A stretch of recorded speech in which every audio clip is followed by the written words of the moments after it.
No word yet on how many hours left until they're able to contain the full fire. I'm going to take a step back right here so you can see it is still a very active crime scene. Fitness experts say the most important things to remember when working out during the winter months is to dress appropriately and warm up properly.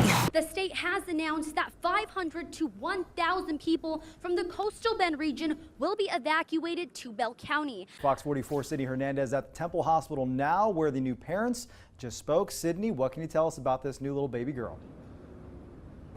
Well, baby Aviana has been nicknamed the Miracle Baby here at Baylor Scott and White Hospital. Her mom, Marissa, drove 6 hours through Hurricane Harvey's wind and rain just to find the nearest open hospital.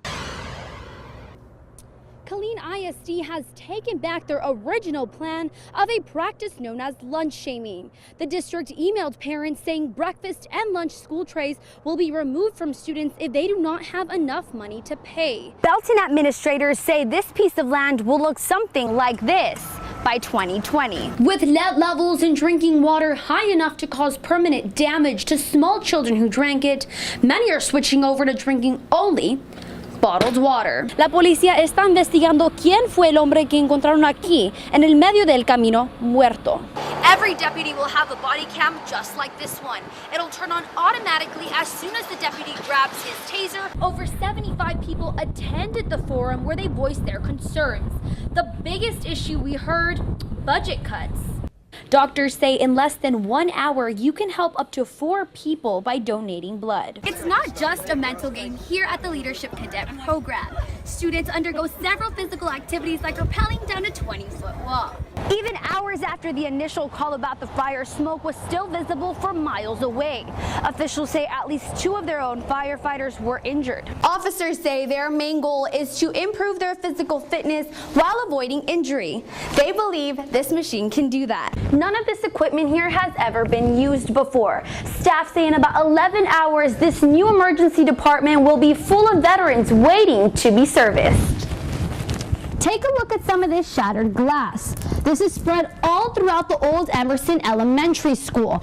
With gas prices the highest they've been all year, many are filling up in fear that tomorrow they might be even higher. These 65,000 solar panels are equivalent to 100 football fields with end zones. The upfront cost to the Army, $0. But at some point, Patterson slipped through his seatbelt, pulled the handcuffs from the back over to the front, and discharged a shotgun that was in the unit. That's when police say he left the police car and jumped into a nearby parked ambulance, leading police down a wild chase down Highway 190. The phrase, "give me a hand," has an entirely different meaning for Tony Ruiz, a 19-year-old with Down syndrome who only has his left hand. A professor from Texas A&M Central Texas and a Harker Heights High School student collaborated to build Tony a prosthetic hand.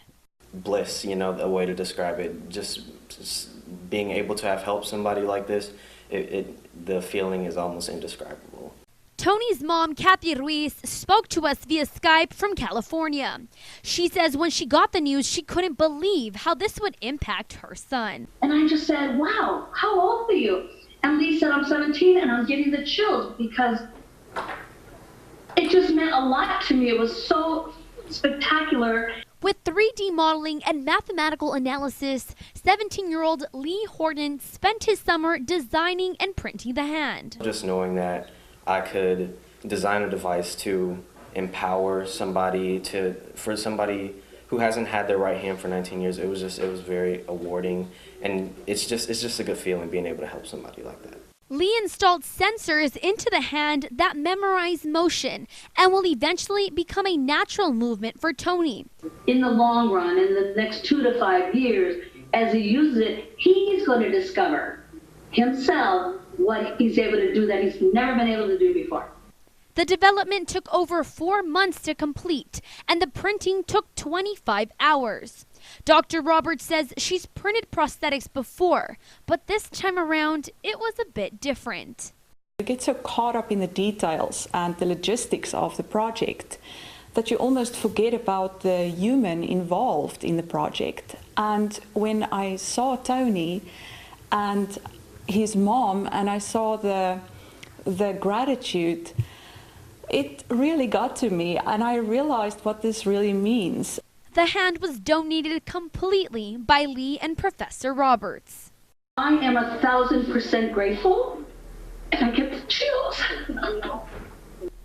Reporting, Sydney Hernandez, Fox 44 News. The boating accident that killed a 4-year-old girl in Temple last month has claimed another life.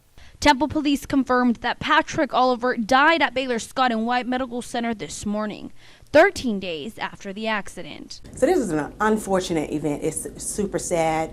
It's something that should not have happened and probably could have been prevented. On June 23rd, Patrick was swimming in Temple Lake Park with his daughter Caitlin when a houseboat reversed, sucking Caitlin into the propellers. Flipped his motor on, gunned the engine, and backed up and didn't even look. And he backed into Caitlin. Caitlin, who got stuck in the boat's propeller, was pronounced dead Friday night, while her father, Patrick Oliver, went to the hospital. He said, Mom, I tried to save her until the propellers got me, and then I couldn't do anymore. Caitlin was going to turn 5 in August, and family members say Patrick had just enrolled her in kindergarten. Temple Park was Caitlin's favorite place to go, favorite place. So it was a Friday afternoon, and they were all there, and they were, picnicking and swimming. Bernal now faces negligent homicide charges. Witnesses say they saw Bernal drinking and partying right before the accident. It's kind of shocking because you wouldn't think something like that was going to happen around here. Small area. It's not a big city or anything like that. Patrick underwent multiple surgeries while at the hospital. Unfortunately, they weren't enough, and he was pronounced dead at 9:30 this morning. Crotty Funeral Home in Belton will pick up the funeral costs for the family. Family's grown up on the lake as well. If there's something to happen like that, it could have been any one of our kids. We were in the same spot the weekend before with our own kids. So as soon as that happened and I saw GoFundMe, I was like, there's no need we will take care of it. Reporting in Temple, Sydney Hernandez, Fox 44 News. The first 2016 was much like tonight for the Davila family. 7-year-old Ruby was sitting on the bed of a trailer pulled by her father's pickup truck when the trailer hit a bump. The trailer actually ran her over, and she passed away that night. Lomita Police Chief Montgomery says no one realized she had fallen until others on the trailer looked back and saw her standing in the roadway. She took a few more steps before collapsing. Shock, just horror, what a terrible tragic accident. Tonight, 1 year after the tragedy, the community released balloons in Ruby's honor. The thing that I miss the most about her is her smile. Me coming from work and her saying, "Daddy, I love you." I would say, "I love you too." She'd say, "I love you more, Daddy." But I think that's the most I miss, her smile. Davila remembers his daughter as friendly and radiant. First thing she would do is say hi. She would introduce herself. "Hi, my name is Ruby." And then from there she would start a conversation, even with the total stranger. Chief Montgomery remembers it like it was yesterday. It's just real hard sometimes.